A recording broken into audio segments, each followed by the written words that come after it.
I also know you do some work with neuro-linguistic programming. Yeah.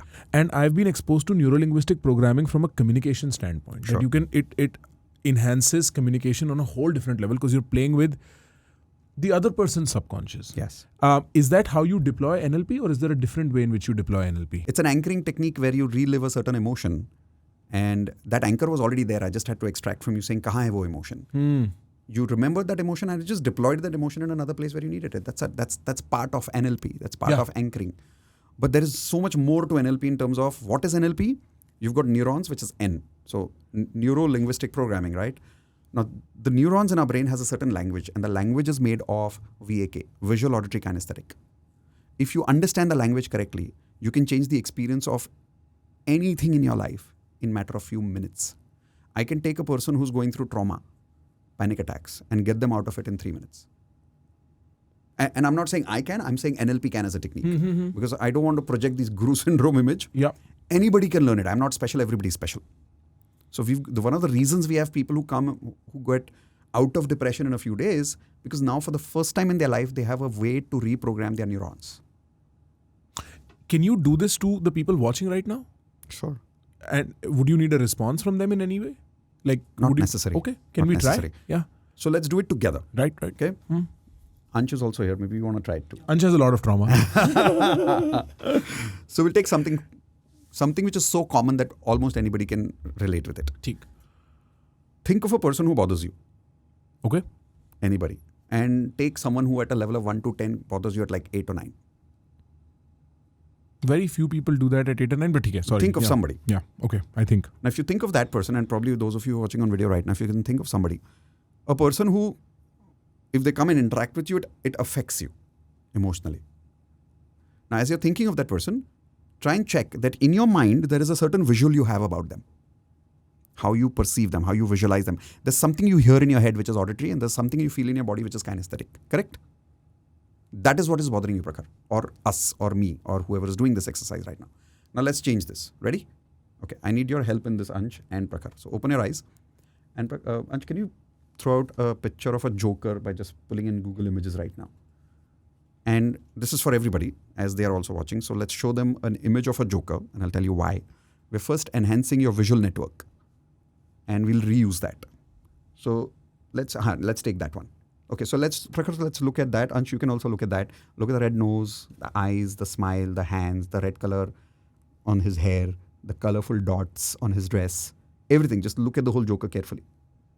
Now close your eyes and imagine the joker. Easy to imagine? Open your eyes, watch it again.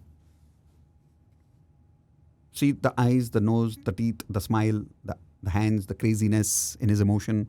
Close your eyes, visualize it. Easy? Okay. So the reason I did this is because first I wanted to make you easily remember a joker. Now, think of that person. And now think of that person has the same red hair that you saw on this joker right now.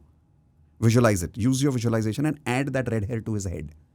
And as you're adding that red hair to his head, add the same dress with the red multicolored dots. Add that makeup to his eyes. Add the lipstick to his lips or her. And now let them continue saying what they say, but visualize them like a joker. Okay? Now, open your eyes and tell me, what did you have for breakfast today morning?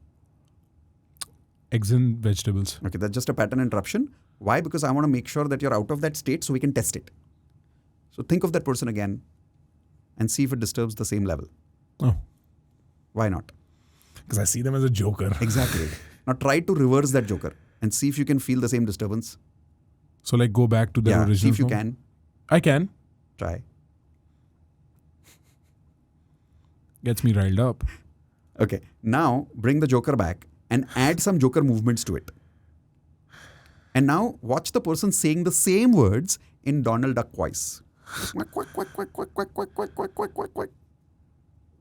As if that person is Donald Duck. And in the circus, if you remember when you were a child, you always saw the joker dropping his pants in the end. So imagine this joker also dropped his or her pants and they don't know it, but you can see it. And they're still shouting or doing quack, quack, quack, quack, quack, quack. Okay, now open your eyes. Think about what you had for breakfast yesterday morning. Yeah, okay. Do you want me to tell you? Vegetables, Now mostly think salad. of this person and see what happens. Yeah, I mean, I don't take them seriously.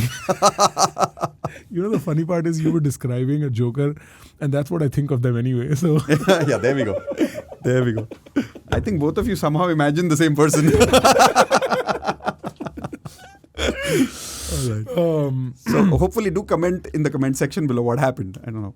For a lot of people, that disturbance doesn't come back, the anger doesn't come back, the hurt doesn't come back, the depression doesn't come back, the sadness doesn't come back thinking of that person. Yeah, this is, I would, if I were allowed to, I would call this subconscious reprogramming. It is. That's what NLP we're is. doing. We're rewriting our software. It is. It is a software. You're reprogramming the subconscious mind using NLP. So Richard Bandler and John Grinder, who were the founders of this, started this by modeling from people who were the best in the world. The person who made this famous after them was Tony Robbins, Yeah. my mentor. Right. So I'm one of his platinum partners as well. Wow. And Tony Robbins made it big all over the world. And one of the things he would do to prove that NLP works and to reprogram a person's mind is he would take people and make them walk on fire. Yeah, that's a very Right? famous one, yes. So I said, okay, if he can do it, I can do it. So 20 years ago, I was one of the first people in India to make people walk on fire. And I've so far made more than 10 lakh people walk on fire. No blisters. No, blisters happen. Blisters, You can yes. handle it. Yeah, okay. They can handle You've it. got blisters on your tongue. Forget your feet. Right. Tongue right. is more sensitive. Yeah, right. You can handle the tongue, you can handle the feet. Yeah. Point is not that. The point is how you feel when you walk. Huh. Don't you go through struggles? Yeah. Point is not that. The point is how you go through that struggle. Right. When you can reprogram a person's experience of walking on fire, you can reprogram a person's experience of going through a breakup. You can reprogram a person's experience of going through bankruptcy. You can reprogram a person's experience of going through trauma. And once that's reprogrammed, they cross the fire like cakewalk. Guys, if you're enjoying the clips that we are putting out on this channel, you can consume all our podcasts in small clips right here. We chunk them together and release them just for your convenience. Do not forget to press the subscribe button.